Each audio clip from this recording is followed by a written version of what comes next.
ಯಾವುದು ಪೂರ್ಣವಾಗಿ ತಿಳಿದಿರಾ ಆ ದಾರಿಯಲ್ಲಿ ನಾವು ಪಯಣ ಮಾಡಬಾರ್ದು. ಅವಾಗ ತಾನೇ ನಮ್ಗೆ ಅಭ್ಯಾಸ ಆಗೋದು. ಆತರ ಅಲ್ಲ ಜಾನ್, ಮೊದಲು ನಾವು ಸರಿಯಾದ ಮಾರ್ಗನ ಆರಿಸ್ಕೊಳ್ಬೇಕು, ಆಮೇಲೆ ನಾವು ಅದರಲ್ಲಿ ಪ್ರಯಾಣ ಮಾಡಬೇಕು.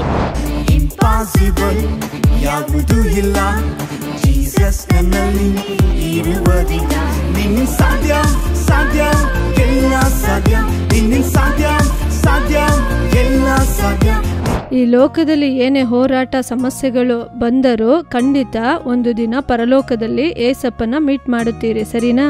ನಮ್ಮ ಡೆಸ್ಟಿನೇಷನ್ ಏಸಪ್ಪ ಕರೆಕ್ಟ್ ಮಾಡಿ ಕೊಡುತ್ತಾರೆ, ಸರಿನಾ ಫ್ರೆಂಡ್ಸ್?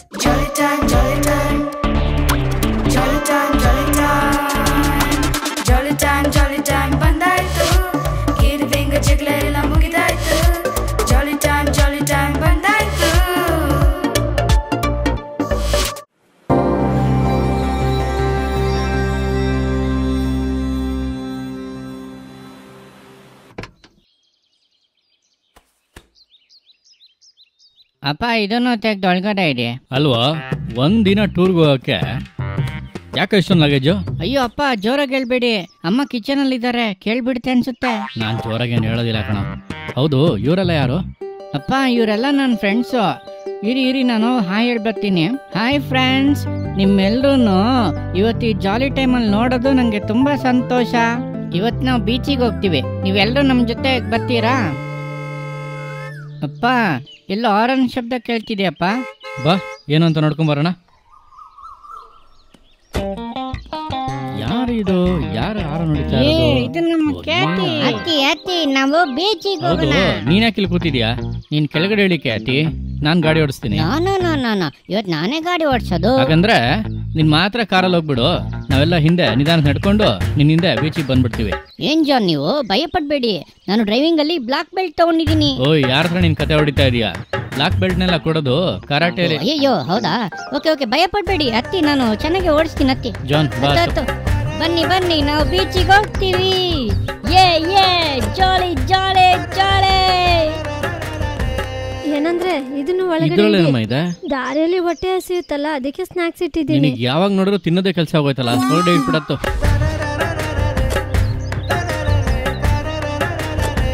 Okay, prayer ಮಾಡೋಣವಾ?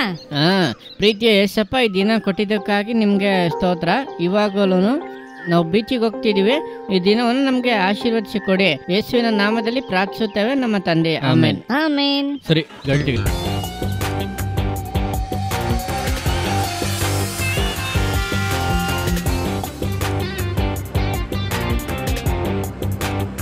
ಖ್ಯಾತಿ, ಬೀಚಿಗೆ ಹೋಗೋ ದಾರಿ ನಿನ್ಗೆ ಗೊತ್ತಾ? ಅಯ್ಯೋ, ನೀವೇನ್ ಈ ತರ ಕೇಳಿದ್ದು? ನಾನು ಇದೇ ಊರಲ್ಲಿ ಹುಟ್ಟಿದ್ದು, ನನಗೆ ಇಲ್ಲಿ ಎಲ್ಲ ದಾರಿ ಗೊತ್ತು. ಸೂಪರ್ ಖ್ಯಾತಿ, ಫಾಸ್ಟ್ ಆಗಿ ಹೋಗು. ಹೋಗ್ತೀನಿ. ಸರಿ, ಗಾಡಿ ಬ್ರೇಕ್ ಎಲ್ಲಿದೆ? ಇವತ್ ನಾವು ಹೋದಂಗೆ. ಹೋಗೋಣ.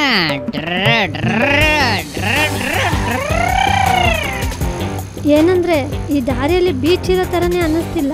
ಇದೆ ಅಮ್ಮ, ಶಾರ್ಟ್ ಕಟ್. ಖ್ಯಾತಿ, ಮುಂದೆ ಸ್ಪೀಡ್ ಬ್ರೇಕರ್ ಇದೆ, ನೋಡ್ಕೊಂಡು ಹೋಗು.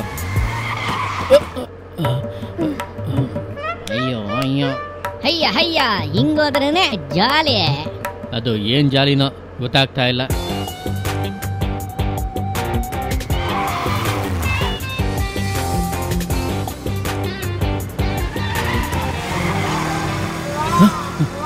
ಅಯ್ಯೋ, ಇದೊಳ್ಳೆ ಕಥೆ ಆಯ್ತು ನಿನ್ ಜೊತೆ ಬಂದ್ಬಿಟ್ಟು.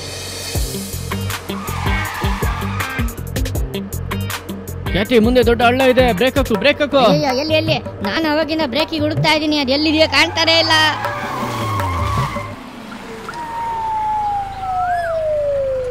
ಇದ್ರ ಮುಂದಕ್ಕೆ ಇನ್ ದಾರಿ ಇರೋ ತರಾನೇ ಕಾಣ್ತಾ ಇಲ್ವಲ್ಲ? ಏನ್ ಕೇಟಿ, ಬೀಚಲ್ಲಿ ಕರ್ಕೊಂಡೋಗಿ ಬಿಡು ಅಂದ್ರೆ ಕಾಡಲ್ಲಿ ಕರ್ಕೊಂಬಂದ್ ಬಿಟ್ಟಿದ್ಯಾ? ನಿನಗೆ ದಾರಿ ಗೊತ್ತೋ ಗೊತ್ತಿಲ್ವೋ? ಗೊತ್ತು, ಆದ್ರೆ ಮರ್ತೋಗ್ಬಿಟ್ಟಿದೆ. ಮತ್ತೆ ಯಾಕೆ ಈ ದಾರಿಲಿ ಬಂದೆ? ನೋಡಕ್ಕೆ ಈ ರೋಡೆ ತುಂಬಾನೇ ಈಜಿಯಾಗಿತ್ತು. ಖ್ಯಾತಿ, ಈಸಿಯಾಗ ಇತ್ತು. ಇವಾಗ ಎಷ್ಟೊಂದು ಟೆಕ್ನಾಲಜಿ ಎಲ್ಲ ಇದೆ. ಗೂಗಲ್ ಮ್ಯಾಪ್ ಇತ್ತಲ್ವಾ, ನೀನ್ ಅದನ್ನ ಯೂಸ್ ಮಾಡ್ಬೋದಾಯ್ತಲ್ವಾ? ಏನಂದ್ರೆ ಅಲ್ಲೊಬ್ರು ಬರ್ತಾ ಇದಾರೆ ನೋಡಿ, ಅವ್ರ ಹತ್ರ ಹೋಗಿ ಬೀಚ್ಗೆ ಹೋಗೋ ದಾರಿನ ಕೇಳಿ. ಸರಿಮ್ಮ.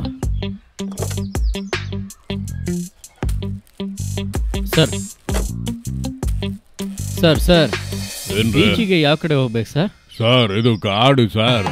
ಹಂಗೆ ನೀವು ವಾಪಸ್ ಹೋಗಿ, ಹಂಗೆ ಲೆಫ್ಟ್ ಹೋಗಿ. ಹಂಗೆ ರೈಟ್ ಹೋಗಿ ಹಂಗೆ ಸ್ಟ್ರೈಟ್ ಆಗಿ ಹೋದ್ರೆ ದೊಡ್ಡದೊಂದು ಸೇತುವೆ ಸಿಗುತ್ತೆ. ಆ ಸೇತುವೆ ದಾಟಿದ ತಕ್ಷಣ ಕಣ್ಣೆತ್ತಿರೋ ಸಾಕು ಬೀಚ್ ಕಾಣುತ್ತೆ.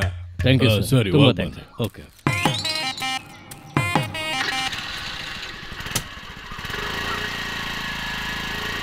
ಕೇತಿ, ಯಾವುದು ಪೂರ್ಣವಾಗಿ ತಿಳಿದಿರಾ ಆ ದಾರಿಯಲ್ಲಿ ನಾವು ಪಯಣ ಮಾಡಬಾರ್ದು. ಅವಾಗ ತಾನೇ ನಮ್ಗೆ ಅಭ್ಯಾಸ ಆಗೋದು. ಆ ಥರ ಅಲ್ಲ ಜಾನ್, ಮೊದಲು ನಾವು ಸರಿಯಾದ ಮಾರ್ಗನ ಆರಿಸ್ಕೊಳ್ಬೇಕು, ಆಮೇಲೆ ನಾವು ಅದರಲ್ಲಿ ಪ್ರಯಾಣ ಮಾಡಬೇಕು. ಬೈಬಲ್ ಹೇಳುತ್ತೆ, ಮನುಷ್ಯನ ದೃಷ್ಟಿಗೆ ಸರಳವೆಂದು ತೋರುವಂತ ಅನೇಕ ಮಾರ್ಗಗಳಿವೆ, ಆದರೆ ಅದರ ಅಂತ್ಯ ಮರಣವಾಗಿದೆ. ಓ ಆ ಥರನಾ? ಹಾಗಾದ್ರೆ ಸರಿಯಾದ ಮಾರ್ಗನ ಯಾವ ಥರ ಅಪ್ಪ ಕಂಡಿಡ್ಕೊಳ್ಳೋದು? ಅದನ್ನು ನಾವೊಂದು ವಿಡಿಯೋದಲ್ಲಿ ನೋಡೋಣವಾ?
ನೋಡಿದ್ರಾ?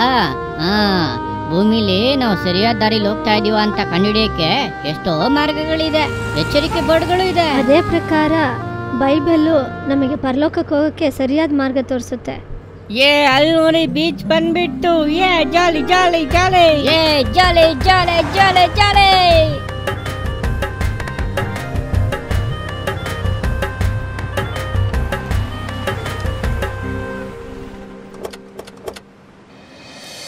ಬೀಚ್ ಬಂದ್ಬಿಟ್ಟು ಜಾಲಿ ಜಾಲಿ ಜಾಲಿ ಜಾಲಿ ಜಾಲಿ ಜಾಲಿನೇ ಜಾಲಿ ಉಲ್ಲಾಸ ಜಾಲಿ ಜಾಲಿ ಜಾಲಿ ಜಾಲಿ ಬನ್ನಿ ನೆಗರೆ. ಅಯ್ಯಯ್ಯೋ ಎಷ್ಟು ದೊಡ್ಡ ನದಿ. ಅಯ್ಯೋ ನದಿ ಅಲ್ಲ, ಸಮುದ್ರ. ಓಕೆ ಜಾನ್, ನಾವು ಓಡಿ ಎಲ್ಲ ಕಡೆ ಆಟ ಆಡೋಣ.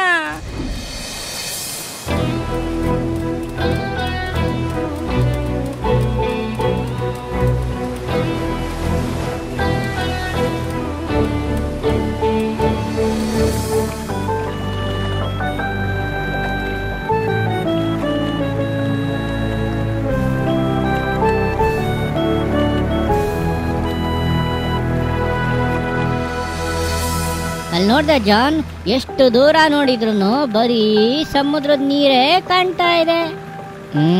ಹೌದು, ನೀನೇನ್ ಹುಡುಕ್ತಾ ಇದೆಯಾ ಜಾನ್? ಇಲ್ಲ, ಈ ಬೋಟಲ್ಲಿ ಮ್ಯಾಪ್ ಸೆನ್ಸರೇ ಇಲ್ಲ. ಅಷ್ಟೇ, ಮುಗೀತು. ನಾವಿವತ್ತು ಮನೆಗೆ ಹೋಗಕ್ಕೆ ಆಗಲ್ಲ. ಚಿಂತೆ ಮಾಡಬೇಡ ಜಾನ್. ಹಗಲಲ್ಲಿ ಸೂರ್ಯನ ಬೆಳಕನ್ನ ನೋಡ್ಕೊಂಡು ಸರಿಯಾಗಿ ಮನೆಗೆ ಹೋಗಿ ಸೇರ್ತಾರೆ. ರಾತ್ರಿಯಲ್ಲಿ ನಕ್ಷತ್ರಗಳು, ಚಂದ್ರ, ಅಲ್ಲಿ ನೋಡು ಲೈಟ್ ಹೌಸ್ ಕಾಣ್ತಾ ಇದೆಯಲ್ವಾ, ಅದು ತೋರ್ಸೋ ಬೆಳಕನ್ನು ನೋಡ್ಕೊಂಡು ಕರೆಕ್ಟಾಗಿ ಮನೆಗೆ ಹೋಗಿ ಸೇರ್ತಾರೆ. ನಾವು ಕೂಡ ಭದ್ರವಾಗಿ ಮನೆಗೆ ಹೋಗಿ ಸೇರ್ಬೋದು. ಚಿಂತೆ ಮಾಡಬೇಡ. ಈ ಬೋಟು, ಬಲೆ ಇದನ್ನೆಲ್ಲ ನೋಡುವಾಗ ನನ್ಗೊಬ್ಬರು ನೆನಪಾಗ್ತಾರೆ. ನಾನು ಬೇಕಾದ್ರೆ ಒಂದು ಕ್ಲೂ ಕೊಡ್ಲಾ? ನಮ್ಮ ಹತ್ರನೇ ಗೇಮಾ? ಹೇಳಿ ಹೇಳಿ. ಕೋಳಿ 3 ಬಾರಿ ಕೂಗ್ತು. ಅದು ಪೇತ್ರ ಅಣ್ಣ. ಹೌದೌದು, ಕರೆಕ್ಟ್. ಜಾನ್, ಅವತ್ತು ಪೇತ್ರ ಅಣ್ಣ ಕೂಡ ಇದೇ ತರನೇ ಮುಂದೆ ಏನ್ ಮಾಡೋದು ಅಂತ ದಾರಿ ಕಾಣ್ದಲೆ ನಿಂತಿದ್ರು. ಅವಾಗ ಏನಾಯ್ತು? ಇವಾಗ ನಾವು ಅದನ್ನ ನೋಡೋಣವಾ? ಹಲೋ ಮಕ್ಕಳೇ. ಅಯ್ಯೋ, ಮರ್ತ್ಬಿಟ್ಟೆ. ತಡೀರಿ, ಹೋಗ್ಬಿಟ್ಟು ತಗೊಂಬಂದ್ಬಿಡ್ತೀನಿ. ಎಲ್ಲಿದೆ? ಅಯ್ಯೋ, ಎಲ್ಲಿದೆ? ಸಿಕ್ತು. ಇಲ್ಲಿದೆ. ಅಣ್ಣ ಎಲ್ಲೋಯ್ತಾ ಇದ್ದೀರಾ ಇಷ್ಟು ಫಾಸ್ಟ್ ಆಗಿ? ಅಯ್ಯೋ, ಅದನ್ನ ಯಾಕಪ್ಪ ಕೇಳ್ತೀಯ? ದಿನ ಬಾಲೆನ ಹಾಕಿ ನೀನೇ ಸಿಕ್ಲಿಲ್ಲ. ಅಯ್ಯಯ್ಯೋ. ಆಮೇಲೆ ಜೀಸಸ್ ಇದಾರಲ್ಲ, ಅವರು ಬಂದ್ರು. ಬಂದ್ಬಿಟ್ಟು ಏನು ಅಂತ ಕೇಳಿದ್ರು. ಆಮೇಲೆ ಏನಾಯ್ತು? ಅವಾಗ ನಾನ್ ಹೇಳ್ದೆ, ಪೂರ್ತಿ ಬಲೆ ಹಾಕ್ತೆ, ಒಂದ್ ಮೀನು ಸಿಕ್ಕಿಲ್ಲ ಅಂತ ಹೇಳ್ದೆ. ಅಯ್ಯೋ. ತಕ್ಷಣ ಏನ್ ಹೇಳಿದ್ರು ಗೊತ್ತಾ? ಬಲಗಡೆ ನೀನ್ ಬಲೆ ಹಾಕು ಅಂತ ಹೇಳಿದ್ರು. ನೈಟ್ ಪೂರ್ತಿ ಬಲೆ ಹಾಕಿದ್ರು, ಒಂದೇ ಒಂದ್ ಮೀನು ಸಿಕ್ಕಿತಿಲ್ಲಪ್ಪ. ಆದ್ರೆ ಜೀಸಸ್ ಮಾತ್ನ ಕೇಳಿ ಬಲೆ ಹಾಕಿದ ತಕ್ಷಣ ಎಷ್ಟು ಮೀನು ಗೊತ್ತಾ? ಅಯ್ಯೋ, ನಮ್ ಕೈಲಿ ಎಳಿಯಕ್ಕೂ ಆಗ್ತಾ ಇರ್ಲಿಲ್ಲ. ಆಮೇಲೆ ಜೀಸಸ್ ಹೇಳಿದ್ರು, ನಾನ್ ನಿನ್ನ ಮೀನ್ ಹಿಡಿಯೋನಾಗಿ ಅಲ್ಲ, ಮನುಷ್ಯನ್ ಹಿಡಿಯೋನಾಗಿ ಬದಲಾಯಿಸ್ತೀನಿ ಬಾ ಅಂತ ಹೇಳಿದ್ರು. ನಾನು ಅವ್ರ ಹಿಂದೆನೆ ಹೋದೆ. ಅವ್ರ ಹಿಂದೆ ಹೋಗುವಾಗ ಅವರು ಕಣ್ಣಿಲ್ದೇ ಇರೋರ್ಗೆ ಕೊಟ್ರು, ಕುಷ್ಠರೋಗಿಗಳನ್ನ ಗುಣ ಮಾಡಿದ್ರು, ನಡಿಯಕ್ ಆಗದೆ ಇರೋರ್ನ ನಡೆಯೋ ತರ ಮಾಡಿದ್ರು. ಇನ್ನು ಆಶ್ಚರ್ಯ ಏನ್ ಗೊತ್ತಾ? ಸತ್ತೋಗಿರ್ತಾರಲ್ಲ ಅಂತವ್ರನ್ನು ಜೀವದಿಂದ ಎಬ್ಬಿಸಿದ್ರು. ಸೂಪರ್. ನನ್ ಜೀವನನು ತುಂಬಾ ಜಾಲಿಯಾಗಿ ಹೋಗ್ತಾ ಇತ್ತು. ಆದ್ರೆ ಒಂದ್ ಶೋಕ ಇವಾಗ. ಅದು ಏನ್ ಗೊತ್ತಾ? ಆ ಯೇಸುನ ಶಿಲುಬೆಯಲ್ಲಿ ಜಡದ್ಬಿಟ್ಟು ಕೊಂದಾಕಿದ್ರು. ಆಮೇಲೆ ಅವ್ರನ್ನ ಸಮಾಧಿಯಲ್ಲಿ ಇಟ್ಬಿಟ್ರಪ್ಪ. ಹೌದು, ನಾನು ಅವ್ರನ್ನ ನಂಬ್ಕೊಂಡ್ ಬಂದೆ. ಆದ್ರೆ ಇವಾಗ ಏನ್ ಮಾಡೋದೋ ಗೊತ್ತಾಗ್ತಾ ಇಲ್ಲ. ಹಂಗಾರೆ ಯಾರನ್ನ ಹೆಲ್ಪ್ ಮಾಡ್ತಾರೆ ನಿಮ್ಗೆ? ಅದನ್ನೇ ನಾನು ನೋಡ್ತಿದೀನಿ. ನನಗೆ ಯಾವ ಮಾರ್ಗನೂ ಕಾಣ್ಲಿಲ್ಲ. ಹಂಗಾಗ್ಬಿಟ್ಟು ಬಿಟ್ ಬಂದಿದ್ನಲ್ಲ ಬಲೆನ, ಹೌದು, ಅದನ್ನ ಇವಾಗ ಹೋಗಿ ಹುಡುಕಿ ಕಂಡು ಹಿಡ್ದು ಮತ್ತೆ ಮೀನ್ ಹಿಡಿಯಕ್ಕೆ ಅಂತ ಹೋಗ್ತಾ ಇದ್ದೀನಪ್ಪ. ಹಂಗಾಣ? ಸರಿ ಸರಿ, ಹೌದು, ನಂಗೂ ಕೆಲ್ಸ ಐತೆ, ನಾನು ಹೋಯ್ತಾ ಇದ್ದೀನಿ. ಹೋಗು. ನೋಡಿದ್ರಾ, ಆತರ ಪೇತ್ರ ಏನ್ ಮಾಡಿದ ಗೊತ್ತಾ? ಮೀನ್ ಹಿಡಿಯಕ್ಕೆ ಅಂತ ಹೋಗ್ಬಿಟ್ಟ. ಬಲೆ ಹಾಕ್ತಾನೆ, ಮೀನೇ ಸಿಗ್ಲಿಲ್ಲ. ಏನಪ್ಪ ಇದು, ನೈಟ್ ಪೂರ್ತಿ ಬಲೆ ಹಾಕಿದೀನಿ, ಮೀನೇ ಸಿಕ್ಲಿಲ್ವಲ್ಲ ಅಂತ ದುಃಖದಲ್ಲಿ ಇರ್ಬೇಕಾದ್ರೆ ದಿಢೀರ್ ಅಂತ ಒಬ್ರು ಬಂದ್ಬಿಟ್ಟು ಬಲ್ಗಡೆ ಬಲೆ ಹಾಕು ಅಂತ ಹೇಳಿದ್ರು. ಪೇತ್ರಂಗು ಯಾರು ಅಂತ ಗೊತ್ತಾಗಿಲ್ಲ. ತಕ್ಷಣ ಏನ್ ಮಾಡ್ದ, ಬಲೆ ತಗೊಂಡು ಬಲಗಡೆಗೆ ಹಿಂಗ ಹಾಕ್ದ. ಏನಾಯ್ತ ಅಂತಂದ್ರೆ ಎಳಿಯಕ್ಕೂ ಕೂಡ ಆಗದೆ ಇರೋ ಮಟ್ಗೆ ಫುಲ್ಲು ಮೀನ್ಗಳು. ಅಯ್ಯಯ್ಯೋ, ಯಾರು ಬನ್ನಿ ಸಹಾಯ ಮಾಡಿ. ಅಣ್ಣ ಅಣ್ಣ ಅಣ್ಣ ಎಂತ ಆಯ್ತು ಅಣ್ಣ? ಇಲ್ಲೋಡಪ್ಪ, ಅಯ್ಯೋ ಇಷ್ಟೊಂದು ಮೀನಿದ? ನಂಗೆ ಎಳೆಯಕ್ಕಾಗ್ತಾ ಇಲ್ಲ. ಎಳಿ ಎಳಿ ಕೈ ಹಾಕು, ಹಾಕು, ಎಳಿ, ಎಳಿ, ಎಳಿ, ಎಳಿ. ಹಂಗೆ ಎಳೆದು ಬಿಟ್ಟು ಏನ್ ಮಾಡಿದ್ರು ಗೊತ್ತಾ? ಅವಾಗ್ಲೇನೆ ಪೇತ್ರನ್ಗೆ ನೆನ್ಪು ಬರ್ತಾ ಇದೆ, ಅವತ್ತೊಂದಿನ ಇದೇ ತರ ಅದ್ಭುತ ಮಾಡಿದ್ದು ಜೀಸಸ್. ಹಾಗಾದ್ರೆ ಇವತ್ತು ಇದ್ಯಾರು? ಯೇಸುನೆ ಅಂತ ತಿಳ್ಕೊಂಡ. ಅವಾಗ ಅಯ್ಯಯ್ಯೋ ಅಂತ ಭಯ ಪಡ್ಕೊಂಡು ನಿಂತ್ಕೊಂಡ. ಅವಾಗ ಜೀಸಸ್ ಹೇಳಿದ್ರು, ನೀನು ನನ್ನ ಪ್ರೀತಿಸ್ತೀಯಾ ಅಂತ ಕೇಳಿದ್ರು. ಅವಾಗ ಪೇತ್ರ ಹೇಳ್ದ, ನಾನ್ ನಿಮ್ಮನ್ನ ತುಂಬಾ ಪ್ರೀತಿಸ್ತೀನಿ. ಸತ್ತಂತ ಯೇಸು ಜೀವದಿಂದ ಎದ್ದು 40 ದಿನಗಳು ತನ್ನ ಶಿಷ್ಯರಿಗೆ ದರ್ಶನ ಎಲ್ಲ ಕೊಟ್ಟು ತುಂಬಾ ವಿಷಯಗಳನ್ನ ಹೇಳ್ಕೊಟ್ಟು ಆಮೇಲೆ ಆ ಯೇಸು ಪರಲೋಕಕ್ಕೆ ಎತ್ತಲ್ಪಡುವಾಗ ಹೇಳಿದ್ರು, ನೀವು ಹೋಗ್ಬಿಟ್ಟು ಯೆರೂಸಲೇಮಿನಲ್ಲಿ ಕಾತ್ಕೊಂಡಿರಿ. ಇವ್ರೇನ್ ಮಾಡಿದ್ರು ಗೊತ್ತಾ? ಯೆರೂಸಲೇಮಿಗೆ ಹೋಗ್ಬಿಟ್ಟು ಮೇಲಂತಸ್ತಿನಲ್ಲಿ ಕೂತ್ಕೊಂಡು ಪ್ರೇಯರ್ ಮಾಡ್ತಾ ಇದ್ದಾರೆ. ಅಗ್ನಿಮಯವಾದ ನಾಲಿಗೆಗಳು ಅವ್ರ ಮೇಲೆ ಇಳಿದು ಬಂದ ತಕ್ಷಣ ಪವಿತ್ರಾತ್ಮನ ಅಭಿಷೇಕವನ್ನ ಹೊಂದ್ಕೊಂಡಿದ ತಕ್ಷಣನೇ ದಾರಿ ತಿಳಿದೇ ಇದ್ದಂತ ಪೇತ್ರನ್ಗೆ ಇವಾಗ ದಾರಿ ತಿಳಿತು. ಅದು ಏನು ಗೊತ್ತಾ? ಜೀಸಸ್ ಮಿನಿಸ್ಟ್ರಿನ ಮಾಡೋದಕ್ಕೆ ಸ್ಟಾರ್ಟ್ ಮಾಡ್ಬಿಟ್ಟ.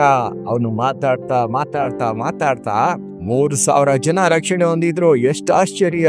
ಆ ಪೇತ್ರ ನನಗೆ ದಾರಿ ಕಾಣ್ತಾ ಇಲ್ಲ ಅಂತ ಹೇಳಿದ್ನಲ್ವಾ, ಆ ಪೇತ್ರನ ಮೂಲಕ ಜೀಸಸ್ ತುಂಬಾ ಅದ್ಭುತಗಳನ್ನ ಮಾಡಕ್ ಸ್ಟಾರ್ಟ್ ಮಾಡಿದ್ರು. ಅವ್ನ ನೆರಳು ಬಿದ್ದವ್ರು ಗುಣ ಆದ್ರು. ಈ ತರ ಜೀಸಸ್ ಮಿನಿಸ್ಟ್ರಿನ ಅವನು ಮಾಡ್ತಾ ಇದ್ದ. ಒಂದ್ ವೇಳೆ ಸಹೋದರ ಸಹೋದರಿ, ನೀನು ಕೂಡ ನನಗೆ ದಾರಿನೇ ಕಾಣ್ತಿಲ್ಲ, ನಾನೇನ್ ಮಾಡೋದು ಅಂತ ಅನ್ಕೋತಾ ಇರ್ಬೋದು. ಆದ್ರೆ ನೀನು ಕಾದಿದ್ದು ಪ್ರಾರ್ಥನೆ ಮಾಡುವಾಗ ದೇವರು ನಿನ್ನ ಮೂಲಕ ಯಾರು ಯೋಚನೆ ಮಾಡದೇ ಇರೋ ದೊಡ್ಡ ಯೋಜನೆಗಳನ್ನ ಇಟ್ಟಿದ್ದಾರೆ. ನೀನ್ ಪ್ರಾರ್ಥನೆ ಮಾಡಿದ್ರೆ ಜೀಸಸ್ ನಿನ್ ಮೂಲಕ ದೊಡ್ಡ ಕಾರ್ಯಗಳನ್ನ ಮಾಡ್ತಾರೆ. ಇನ್ ಮುಂದೆ ನೀನು ದಾರಿ ಕಾಣ್ತಾ ಇಲ್ಲ ಅಂತ ಹೇಳ್ಬಾರ್ದು. ಏನ್ ಮಾಡ್ಬೇಕು ಗೊತ್ತಾ? ನೀವು ಕಾದಿರುವಾಗ ನಿಮ್ಮ ಜೀವನದಲ್ಲಿ ದೊಡ್ಡ ಮಾರ್ಗಗಳು ತೆರೆಯಲ್ಪಡುತ್ತೆ, ದೊಡ್ಡ ಆಶೀರ್ವಾದಗಳು ಬರುತ್ತೆ. ಓಕೆ, ಬಾಯ್. ಕೇಳ್ತಿ, ಜೀಸಸ್ ಇಂದ ಮಾತ್ರನೇ ನಮ್ಗೆ ಸರಿಯಾದ ಮಾರ್ಗ ತೋರ್ಸಕ್ ಸಾಧ್ಯ. ಹೌದು ಜಾನ್, ಕರೆಕ್ಟ್ ಆಗಿ ಹೇಳ್ದೆ. ನಮಗೂ ಇದೇ ತರ ದಾರಿ ತೋರ್ದಲ್ಲ ಇರುವಾಗ ಜೀಸಸ್ ಹತ್ರ ಪ್ರೇಯರ್ ಮಾಡಿದ್ರೆ ಜೀಸಸ್ ಬೈಬಲ್ ವಾಕ್ಯಗಳ ಮೂಲಕ ನಮ್ಮನ್ನ ಮುಂದೆ ನಡೆಸ್ತಾನೆ ಇರ್ತಾರೆ. ನಾನು ಹೇಳಿದ್ದೆಲ್ಲ ನಿಮ್ಗೆ ಅರ್ಥ ಆಯ್ತಲ್ಲ ಜಾನ್? ಯೇ ಯೇ.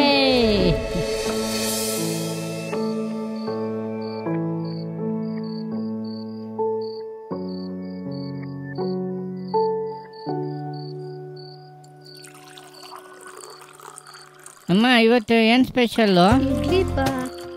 ಓಹೋ, ಹಾಗಾದ್ರೆ ನನ್ಗೂ 2 ಇಡ್ಲಿ ಹಾಕಿ. ಅಯ್ಯಯ್ಯ, ಅದೇ ಇಡ್ಲಿನಾ? ಹೋಗ್ಲಿ, ನನಗೂ 1-2 ಹಾಕ್ಬಿಡಿ.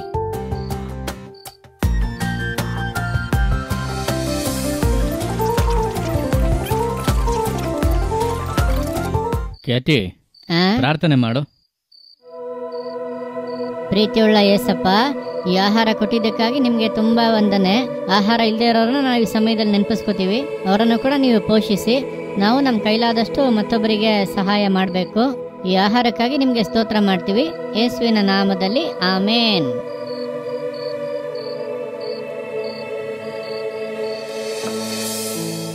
ಅಮ್ಮ, ಅಲ್ಲಿ ನೋಡಿ, ಮೊಲದ ತರ ನಕ್ಷತ್ರ. ಓ, ಅಲ್ಲಿ ನೋಡಿ, ಆನೆ ತರ ನಕ್ಷತ್ರ. ಜಾನ್, ನಿನಗೊಂದು ವಿಷಯ ಗೊತ್ತಾ? ನೀನಿಷ್ಟೊಂದು ನಕ್ಷತ್ರಗಳನ್ನ ಆಕಾಶದಲ್ಲಿ ನೋಡ್ತಾ ಇದೆಯಲ್ವಾ? ಈ ಒಂದೊಂದು ನಕ್ಷತ್ರಗಳಿಗೂ ದೇವರು ಒಂದೊಂದು ಹೆಸರುಗಳನ್ನ ಇಟ್ಟಿದ್ದಾರೆ. ನನಗೆ ಗೊತ್ತಿಲ್ವಲ್ಲ. ನಾನು ನಿನಗೆ ಹೇಳ್ಕೊಡ್ತೀನಿ. ನೀನು ಇಲ್ಲಿಂದ ನೋಡ್ತೀಯಲ್ವಾ, ಈ ನಕ್ಷತ್ರಗಳು ಇಲ್ಲಿಂದ ತುಂಬಾ ಚಿಕ್ಕದಾಗಿ ಕಾಣುತ್ತೆ.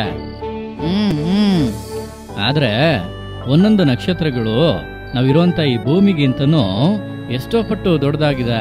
ಜೀಸಸ್ ಹುಟ್ಟಾಗ ಕೂಡ ಒಂದು ನಕ್ಷತ್ರನೇ ಮಾರ್ಗ ತೋರಿಸಿದ್ದು. ಹೌದು ಜಾನ್, ನಾವು ಕೂಡ ಈ ನಕ್ಷತ್ರಗಳ ಹಾಗೇನೆ ಮತ್ತೊಬ್ಬರನ್ನ ಜೀಸಸ್ ಹತ್ರ ಕರ್ಕೊಂಬರೋ ತರ ಮಾರ್ಗದರ್ಶಿಗಳಾಗಿರ್ಬೇಕು.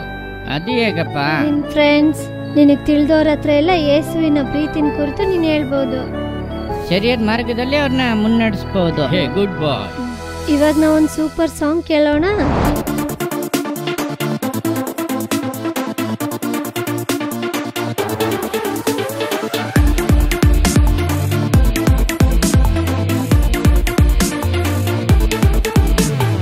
Impossible, ಯಾವುದು ಇಲ್ಲ ಜೀಸಸ್ ನನ್ನಲ್ಲಿ ಇರುವುದರಿಂದ. Impossible ಇಲ್ಲ ಜೀಸಸ್ ನನ್ನಲ್ಲಿ ಇರುವುದಿಲ್ಲ ನಿನ್ನ ಸಾಧ್ಯ ಸಾಧ್ಯ ಎಲ್ಲ ಸಾಧ್ಯ ನಿನ್ನ ಸಾಧ್ಯ ಸಾಧ್ಯ ಎಲ್ಲ ಸಾಧ್ಯ ನಿನ್ನ ಸಾಧ್ಯ ಸಾಧ್ಯ ಎಲ್ಲ ಸಾಧ್ಯ ನಿನ್ನ ಸಾಧ್ಯ ಸಾಧ್ಯ ಎಲ್ಲ ಸಾಧ್ಯ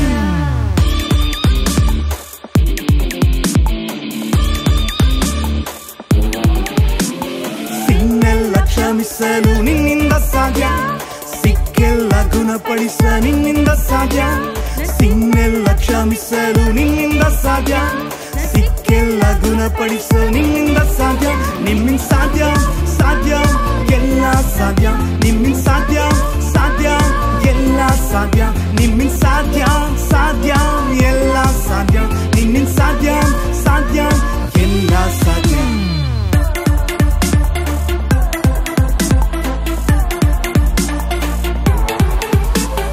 ನೀರೆಲ್ಲ ಸಂಧಿಸಲು ನಿನ್ನಿಂದ ಸಾಧ್ಯ ನನ್ನ ಮನೆಯನ್ನು ರಕ್ಷಿಸಲು ನಿನ್ನಿಂದ ಸಾಧ್ಯ ನನ್ನ ನೀರೆಲ್ಲ ಸಂಧಿಸಲು ನಿನ್ನಿಂದ ಸಾಧ್ಯ ನನ್ನ ಮನೆಯನ್ನು ರಕ್ಷಿಸಲು ನಿನ್ನಿಂದ ಸಾಧ್ಯ ನಿಮ್ಮಿಂದ ಸಾಧ್ಯ ಸಾಧ್ಯ ಎಲ್ಲ ಸಾಧ್ಯ ನಿಮ್ಮಿಂದ ಸಾಧ್ಯ ಸಾಧ್ಯ ಎಲ್ಲ ಸಾಧ್ಯ ನಿಮ್ಮಿಂದ ಸಾಧ್ಯ ಸಾಧ್ಯ ಎಲ್ಲ ಸಾಧ್ಯ ನಿಮ್ಮಿಂದ ಸಾಧ್ಯ ಸಾಧ್ಯ ಎಲ್ಲ ಸಾಧ್ಯ ಇಂಪಾಸಿಬಲ್ ಯಾವುದು ಇಲ್ಲ ಜೀಸಸ್ ನನ್ನಲ್ಲಿ ಇರುವುದಿಲ್ಲ ಇಂಪಾಸಿಬಲ್ ಯಾವುದು ಇಲ್ಲ ಜೀಸಸ್ ನನ್ನಲ್ಲಿ ಇರುವುದಿಲ್ಲ ನಿಮ್ಮಿಂದ ಸಾಧ್ಯ ಸಾಧ್ಯ ಎಲ್ಲ ಸಾಧ್ಯ ನಿಮ್ಮಿಂದ ಸಾಧ್ಯ ಸಾಧ್ಯ ಎಲ್ಲ ಸಾಧ್ಯ ನಿಮ್ಮಿಂದ ಸಾಧ್ಯ ಸಾಧ್ಯ ಎಲ್ಲ ಸಾಧ್ಯ ನಿಮ್ಮಿಂದ ಸಾಧ್ಯ ಸಾಧ್ಯ ಎಲ್ಲ ಸಾಧ್ಯ ಸೂಪರ್ ಸಾಂಗ್ ಅಲ್ವಾ? ಆದ್ರೆ ಇನ್ನೊಂದು ಮಿಸ್ಸಿಂಗ್. ಏನ್ ಕ್ಯಾತಿ? ಮೆಸೇಜ್ ಕೇಳೋಣವಾ? ಕೇಳೋಣ. Hello friends, praise the lord. ಎಲ್ಲರೂ ಹೇಗಿದ್ದೀರಾ? ಈ ಜಾಲಿ ಟೈಮಲ್ಲಿ ನಿಮ್ಮನ್ನೆಲ್ಲ ಮೀಟ್ ಮಾಡೋದಕ್ಕೆ ನನಗೆ ತುಂಬ ಸಂತೋಷ. ಇದಕ್ಕೂ ಮೊದಲು ನಾವು ಶಾರ್ಟ್ ಫಿಲಿಮ್ ಸಾಂಗ್ಸ್ ಎಲ್ಲ ಕೇಳಿದ್ವಲ್ಲ, ಚೆನ್ನಾಗಿತ್ತಲ್ಲ? ಏನು ಹೇಳ್ಕೊಟ್ರು? ಪಯಣದ ಬಗ್ಗೆ ಹೇಳ್ಕೊಟ್ರಲ್ವಾ? ಅದ್ರಲ್ಲಿ ನಿಮ್ಗೇನು ಅರ್ಥ ಆಯಿತು? ನಮ್ಮ ದೇವರು ವೇ ಮೇಕರ್, ಮಾರ್ಗ ಮಾಡುವವರು ಎಂದು ಅರ್ಥ ಆಯಿತು ತಾನೇ? ನಾನು ನಿಮಗೆ ಒಂದು ವಾಕ್ಯ ತೋರಿಸ್ತೀನಿ. ಯಾವುದೆಂದರೆ ಯೆರೆಮೀಯನು 6ನೇ ಅಧ್ಯಾಯ 16ನೇ ವಾಕ್ಯ. ದಾರಿಗಳು ಕೂಡುವ ಸ್ಥಳದಲ್ಲಿ ನಿಂತುಕೊಂಡು ನೋಡಿ, ಪುರಾತನ ಮಾರ್ಗಗಳು ಯಾವುವು, ಆ ಸನ್ಮಾರ್ಗವು ಎಲ್ಲಿ ಎಂದು ವಿಚಾರಿಸಿ ಅದರಲ್ಲೇ ನಡೆಯಿರಿ. ಸನ್ಮಾರ್ಗ ದಾರಿ ಯಾವುದೆಂದು ತಿಳಿದು ನಾವು ಅದ್ರಲ್ಲಿ ನಡಿಬೇಕಂತೆ. ನಿಮಗೆ ಒಂದು ವಿಷಯ ಗೊತ್ತಾ? ನಾವು ಪಯಣ ಮಾಡುತ್ತಿದ್ದೇವೆ. ಇಸ್ರಾಯೇಲ್ ಜನರು ಐಗುಪ್ತ ದೇಶದಿಂದ ಕಾನಾನ್ ದೇಶವನ್ನು ನೋಡಿ ಪಯಣ ಮಾಡಿದರಲ್ಲವಾ? ನಾವು ಪಾಪದ ದಾಸತ್ವದಿಂದ ಯೇಸುವನ್ನು ನೋಡಿ ಪಯಣ ಮಾಡ್ತಾ ಹೋಗ್ತೀವಿ. ಒಂದು ದಿನ ಪರಲೋಕದಲ್ಲಿ ಯೇಸಪ್ಪನ ನೋಡ್ತೀವಿ ಎಂಬ ನಿಶ್ಚಯದೊಂದಿಗೆ ನಾವು ಪಯಣ ಮಾಡುತ್ತಾ ಇದ್ದೇವೆ. ಇಸ್ರಾಯೇಲ್ ಜನರು ಪಯಣ ಮಾಡುವಾಗ ಯೆರಿಕೋ ಪಟ್ಟಣದ ಮೂಲಕ ಪಯಣ ಮಾಡಿದರಲ್ಲವಾ? ಅದೇ ರೀತಿ ನಾವು ಈ ಲೋಕದಲ್ಲಿ ಪ್ರಯಾಣ ಮಾಡುತ್ತಿದ್ದೇವೆ.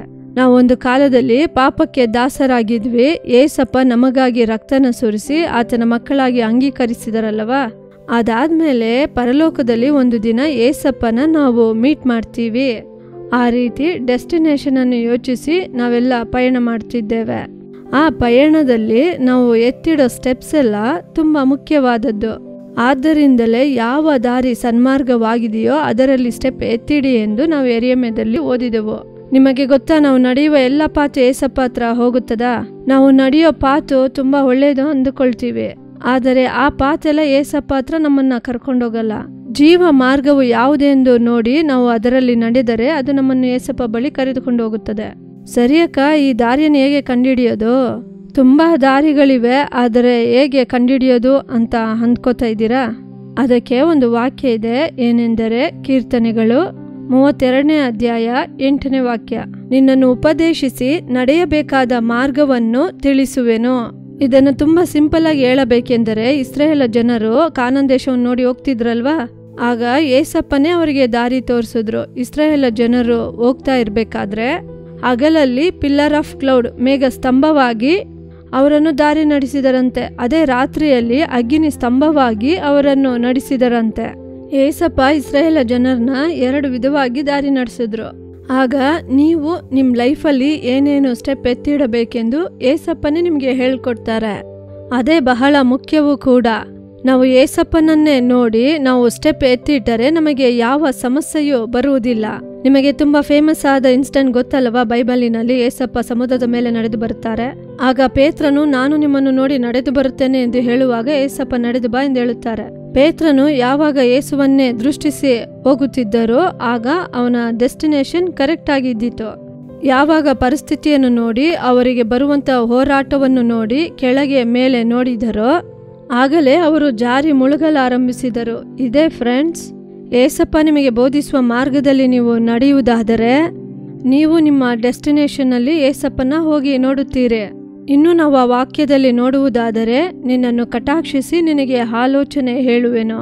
ನೀವು ರೆಗ್ಯುಲರ್ ಆಗಿ ಏಸಪ್ಪನೊಂದಿಗೆ ರಿಲೇಶನ್ಶಿಪ್ ಅಲ್ಲಿ ಇರುವುದಾದರೆ, ನೀವು ತಪ್ಪಾದ ಸ್ಟೆಪ್ ಎತ್ತಿ ಇಡುವಾಗಲೂ ಏಸಪ್ಪ ಇದು ತಪ್ಪಾದ ಸ್ಟೆಪ್ ಎತ್ತಿ ಇಡಬೇಡ ಎಂದು ಹೇಳಿ ನಿಮಗೆ ಪರಿಶುದ್ಧಾತ್ಮನ ಮೂಲಕ ನಿಮಗೆ ಒಂದು ಪ್ರೇರೇಪಣೆಯನ್ನು ಕೊಡುತ್ತಾರೆ. ಏಸಪ್ಪ ಯಾವುದು ಕರೆಕ್ಟ್ ಎಂದು ಹೇಳುತ್ತಾರೋ ಆ ಸ್ಟೆಪ್ಪನ್ನು ನೀವು ತೆಗೆದು ಇಟ್ಟರೆ ನೀವು ಒಂದು ದಿನ ಖಂಡಿತ ಏಸಪ್ಪನನ್ನು ಮೀಟ್ ಮಾಡುತ್ತೀರಿ. ಈ ಲೋಕದಲ್ಲಿ ಏನೇ ಹೋರಾಟ ಸಮಸ್ಯೆಗಳು ಬಂದರೂ ಖಂಡಿತ ಒಂದು ದಿನ ಪರಲೋಕದಲ್ಲಿ ಏಸಪ್ಪನ ಮೀಟ್ ಮಾಡುತ್ತೀರಿ. ಸರಿನಾ? ನಮ್ಮ ಡೆಸ್ಟಿನೇಷನ್ನ ಏಸಪ್ಪ ಕರೆಕ್ಟ್ ಮಾಡಿ ಕೊಡುತ್ತಾರೆ. ಸರಿನಾ ಫ್ರೆಂಡ್ಸ್, ನೀವು ಇದೆಲ್ಲ ನನಗೆ ರೆಗ್ಯುಲರ್ ಆಗಿ ಗೊತ್ತಾಗುತ್ತೆ, ಆದರೆ ಯಾವುದು ಏಸಪ್ಪ ತೋರಿಸುವಂಥ ಸ್ಟೆಪ್ ಎಂದು ನೀವು ಯೋಚಿಸುತ್ತಾ ಇದ್ದೀರಾ? ಅದಕ್ಕೆ ನಾವು ರೆಗ್ಯುಲರ್ ಆಗಿ ಬೈಬಲ್ ಓದಬೇಕು, ಪ್ರಾರ್ಥಿಸಬೇಕು. ನೀವು ರೆಗ್ಯುಲರ್ ಆಗಿ ಬೈಬಲ್ ಓದಿ ಪ್ರಾರ್ಥಿಸುತ್ತಿದ್ದರೆ ಏಸಪ್ಪ ನಿಮಗೆ ಒಂದು ವೇ ಮೇಕರ್ ಆಗಿ, ಅಂದರೆ ಮಾರ್ಗ ಮಾಡುವವರಾಗಿ ನಿಮ್ಮ ಜೀವನದಲ್ಲಿ ಸಕ್ಸಸ್ಫುಲ್ ಆಗಿ, ಏಸಪ್ಪನಿಗಾಗಿ ಒಂದು ಒಳ್ಳೆ ಯುದ್ಧ ವೀರನಾಗಿ, ಏಸಪ್ಪನಿಗಾಗಿ ಚೆನ್ನಾಗಿ ಪ್ರಕಾಶಿಸುವಂತಹ ಒಂದು ಪಾತ್ರೆಯಾಗಿ ನಿಮ್ಮ ಬಾಳನ್ನು ಕರೆಕ್ಟ್ ಆಗಿ ಡೆಸ್ಟಿನೇಷನ್ಗೆ ಸೇರಿಸುತ್ತಾರೆ. ಸರಿನಾ? ಸರಿ ಫ್ರೆಂಡ್ಸ್, ಈಗ ಪ್ರಾರ್ಥನೆ ಮಾಡೋಣ. ಎಲ್ಲ ಕಣ್ಮುಚ್ಚಿರಿ. ಪ್ರೀತಿಯುಳ್ಳ ಏಸಪ್ಪ, ಈ ದಿನ ನಮಗೆ ಪಯಣವನ್ನು ಕುರಿತು ಹೇಳಿಕೊಟ್ಟಿದ್ದಕ್ಕಾಗಿ ಸ್ತೋತ್ರ. ನಮ್ಮ ಪಯಣ ನಿಮ್ಮ ಕಡೆಗೆ ಬರಬೇಕೆಂದು ನೀವು ತಿಳಿಸಿಕೊಟ್ಟಿದ್ದಕ್ಕಾಗಿ ವಂದನೆ. ಅಪ್ಪ ಯೇಸುವೆ, ನಮ್ಮ ಪಯಣವನ್ನು ಸಕ್ಸಸ್ಫುಲ್ ಆಗಿ ಮುಗಿಸಲು ನಮಗೆ ಕೃಪೆ ಮಾಡಿರಿ. ನಾವು ರೆಗ್ಯುಲರ್ ಆಗಿ ಸತ್ಯವೇದವನ್ನು ಓದಲು, ರೆಗ್ಯುಲರ್ ಆಗಿ ಪ್ರಾರ್ಥನೆ ಮಾಡಲು, ನಿಮ್ಮ ಚಿತ್ತದ ಹಾದಿಯಲ್ಲಿ ನಡೆಯಲು ನಮಗೆ ಕೃಪೆ ಮಾಡಿ. ನೀವು ನಮಗೆ ನೇಮಿಸಿರುವ ಹಾದಿಯಲ್ಲಿ ನಾವು ಹೋಗಲು ನಮಗೆ ತಾಳ್ಮೆಯನ್ನು ಕೊಡಿರಿ. ನಮಗೆ ನೀವು ಕೊಟ್ಟಿರುವ ಡೆಸ್ಟಿನೇಷನನ್ನು ತಲುಪಲು ನಮಗೆ ನೀವು ಕೃಪೆ ಮಾಡಿರಿ. ಏಸಪ್ಪ, ನೀವು ನಿಮ್ಮ ಪವಿತ್ರಾತ್ಮದ ಮೂಲಕ ಮಕ್ಕಳಿಗೆ ಗೈಡೆನ್ಸನ್ನು ಕೊಡುವುದಕ್ಕಾಗಿ ವಂದನೆ. ಅವರು ಏನು ಮಾಡಬೇಕು, ಹೇಗೆ ಓದಬೇಕು, ಏನು ಓದಬೇಕು, ಯಾವ ಡೆಸ್ಟಿನೇಷನ್ ಚೂಸ್ ಮಾಡಬೇಕು, ಅವರು ಏನೇ ತಪ್ಪು ಮಾಡಿದರೆ ಹೇಗೆ ಅದನ್ನು ರೆಕ್ಟಿಫೈ ಮಾಡಬೇಕು, ಅವರು ಹೇಗೆ ತಪ್ಪು ಮಾಡದಂತೆ ಇರಬೇಕು, ಈ ರೀತಿ ಎಲ್ಲ ಕಾರ್ಯಗಳನ್ನು ಈ ಮಕ್ಕಳಿಗೆ ನೀವು ಹೇಳಿಕೊಡುವುದಕ್ಕಾಗಿ ವಂದನೆ. ಪರಿಶುದ್ಧಾತ್ಮನ ಮೂಲಕ ನೀವು ಅವರನ್ನು ದಾರಿ ನಡೆಸುವುದಕ್ಕಾಗಿ ವಂದನೆ. ಯೇಸುವಿನ ನಾಮದಲ್ಲಿ ಪ್ರಾರ್ಥಿಸುತ್ತೇನೆ ತಂದೆಯೇ, ಆಮೇನ್ ಆಮೇನ್. ಏನು ಮಕ್ಕಳ, ಮೆಸೇಜು ತುಂಬ ಸೂಪರ್ ಆಗಿತ್ತಲ್ವಾ? ಇವತ್ತು ಮಾರ್ಗದ ಬಗ್ಗೆ ತುಂಬ ವಿಷಯಗಳನ್ನು ಕಲ್ತ್ಕೊಂಡ್ರಿ. ನೀವುಗಳು ಕೂಡ ಇದನ್ನು ಫಾಲೋ ಮಾಡಿ ಅಂತ ಅಷ್ಟು ಮಾತ್ರ ಅಲ್ಲ, ಬೇರೆಯವ್ರನ್ನು ಕೂಡ ಏಸಪ್ಪನ ಹತ್ರ ಕರ್ಕೊಂಬರೋ ಥರ ಮಾರ್ಗದರ್ಶಿಯಾಗಿ ಬದಲಾಗಬೇಕು. ಓಕೆನಾ friends? Bye. Jolly time. Jesus Redeems Ministries, Nalumavadi, Thuthukudi District, 628211. For 24 hours prayer support, call 08035454545. God bless you.